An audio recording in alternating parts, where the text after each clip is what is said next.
मातृपितृ पूजन दिवस मनाने के लिए। तो जो ये 14 फरवरी का हमारा जो महापर्व है, ये पूज्य गुरुदेव ने शुरू किया। इसके पीछे बहुत बड़ी सोच है। जो भारतीय संस्कृति को छोड़कर युवा जो पाश्चात्य संस्कृति का अंधानुकरण करके अपना गरकाव कर रहे थे, अपने आप को नीचे लेके जा रहे थे, उनको ऊंचा उठाने के लिए ये पर्व पूज्य गुरुदेव ने शुरू किया है। इसका मूल कारण ये है कि हम अपनी संस्कृति को भूल गए हैं। हम भूल गए हैं कि माता पिता के चरणों में प्रणाम करने का क्या महत्व होता है। तो उन सबको हमें रिवाइव कराने के लिए, उन सबको हमें याद दिलाने के लिए कि हम अपनी संस्कृति को ना भूलें, उसके लिए ये पर्व शुरू किया गया। तो बच्चे तो माता पिता की पूजा करेंगे ही आज, उसके साथ साथ माता पिता का भी कर्तव्य बनता है कि माता पिता अपने बच्चों को अच्छे संस्कार दें। क्योंकि जब तक बच्चों में अच्छे संस्कार नहीं होंगे, बच्चे आपके साथ आएंगे नहीं, ना मंदिर जाएंगे, ना इस पर्व में आएंगे, ना कोई भी अच्छा कार्य करेंगे। आज मैं बहुत से अभिभावकों को जानता हूँ तो ये चाहते हैं कि उनके बच्चे यहाँ आए, बट वो यहाँ नहीं आ रहे। कभी मुझे नहीं जाना, पापा मुझे नहीं जाना, ये हमारे काम की चीज नहीं है। ऐसा बहुत से बच्चे कर रहे होंगे। बहुत सारे अभिभावक, माता पिता, दादा दादी बैठे होंगे जो अपने पोते पोती को बच्चों को लाना चाह रहे होंगे, फिर भी वो नहीं आ रहे होंगे। उससे एक कारण है कि बच्चों में संस्कार नहीं है। किसी भी बच्चे में आज की डेट में अगर हमें संस्कार डालने हैं तो 1 वर्ष से लेकर 10 वर्ष तक हम बच्चे में संस्कार डालेंगे, वो हमारी बात सुनेगा। बच्चा जब छोटा होता है ना तो वो उसको कुछ भी बोलो वो करता है। उसको बोलो आज पूजा करे, वो खुश होकर आएगा। उसको बोलो चलो मंदिर चले, बड़ा खुश होकर आएगा। उसको बोलो आओ तुलसी माता का पूजन करते हैं, वो बड़ा खुश होकर करेगा। मेरी बेटी यहाँ बैठी है 4 साल की, उसको जो भी बोलते हैं वो बड़ा खुश होकर करती है। बट अगर हम 10 वर्ष के बाद किसी को बच्चे को बोलेंगे चल मंदिर चल, हमारा काम करो ना, ये बूढ़े हो जाएंगे तो जाएंगे ना, तो ऐसा जवाब आता है। हमारी जो पीढ़ियां हैं अभी फोन और मोबाइल फोन और टीवी देख देख कर ऐसी होती जा रही है कि वो हमारी बात नहीं सुनेगी 10 वर्ष के बाद। तो माता पिता का भी ये विशेष कर्तव्य पड़ता है, दादा दादी का विशेष कर्तव्य है कि जब तक बच्चा 10 वर्ष का नहीं होता उसके अंदर संस्कार डालो। बच्चा एक कोरे कागज की तरह है, उस पर जो लिख देंगे हम वही होगा। आपको एक छोटी सी स्टोरी सुनाता हूँ, आपको समझ में आएगा कि बचपन में संस्कार देने का कितना महत्व होता है। पुराने जमाने की बात है, एक राजा था, बड़ा अच्छा शासन चल रहा था।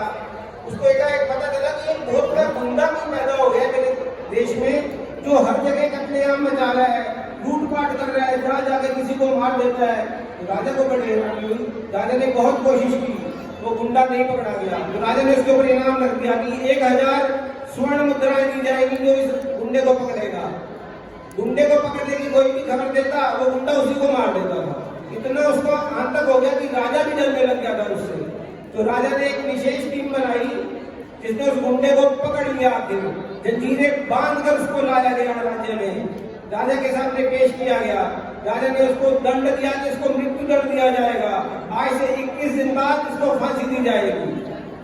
तो राज्य का नियम था कि जिसको भी फांसी होती थी उसकी आखिरी ख्वाहिश पूछी जाती थी कि क्या तेरी ख्वाहिश है।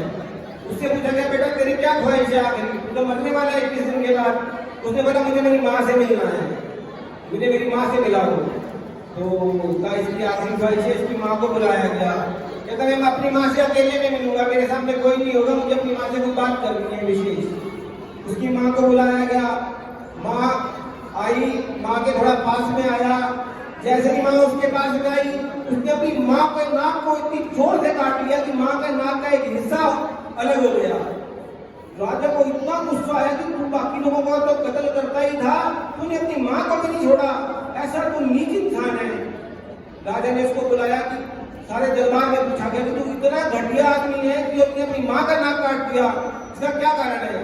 कहता राजा साहब इसी माँ के कारण मैं आज ये जो गुंडा बनाऊं, मैंने जो कत्ल किए मेरी माँ के कारण किए। राजा बड़ा हैरान कि तुमने अपनी माँ के कारण कैसे किए। कहता जब मैं बहुत छोटा था ना, मैं किसी छोटी सी पेंसिल चोरी करके आता था, मेरी माँ हंस देती थी।